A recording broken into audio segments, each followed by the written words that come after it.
Hi, I'm Stuart Ballantyne from the MTG. Being a navigator on passenger cargo ships in the 1960s and 1970s, I was very interested in fine-looking ships, fine-looking women, especially in miniskirts, and the pursuit of efficient power for ships. 100 years earlier, the fastest sailing ship of the time was the 85-meter Cutty Sark, a net zero ship built in my hometown of Dumbarton, Scotland. For those into trivia, Cutty Sark was mentioned by Robbie Burns in his poem Tam O'Shanter, where the heavy drinker Tam on his horse on the way home in the dark was pursued by a young witch with a Cutty Sark. It's a miniskirt. A statue of the young witch has pride of place on the Cutty Sark bowsprit in London. The spectacular ship was built for speed, and while she achieved 17.5 knots with favourable winds, her fastest record of 73 days from Sydney to London only represented 7.5 knots on average, carrying 900 tons of wool. But ship design, driven largely by the Scots with coal-fired steam propulsion, started decimation of sailing ships.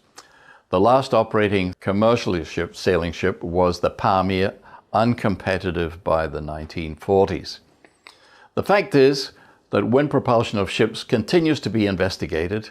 You will see a variety of ships with rigid sails, flattened or rotational masts, and solar panel sails, which reduce emissions by up to 10% only over a portion of the total voyage.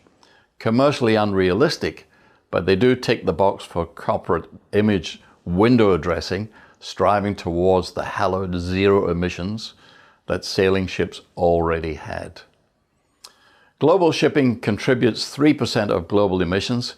The activists may scream, but it carries 95% of our global freight. Hello.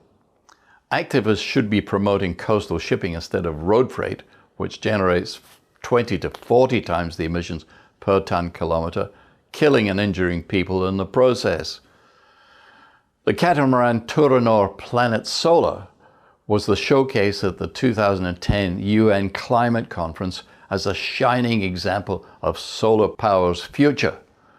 With 537 square meters of solar panels generating 93 kilowatts of power, the best sector in her years of sailing globally was a 2013 transatlantic crossing of 22 days, only at 10 knots, but without any payload at all.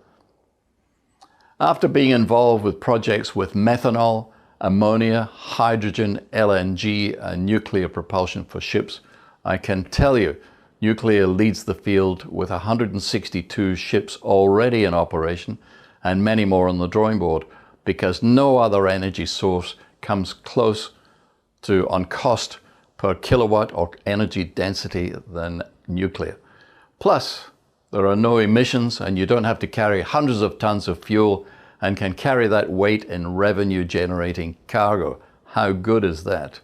So with my hand on my heart, and after designing commercial vessels for 47 countries, I can say with total conviction that powering a ship or a country with only wind and solar renewables will not work. Only a fool would make that choice, and there's plenty of them around. That ship has sailed. Authorised by Art Wilkes, Senior Vice President, MTG.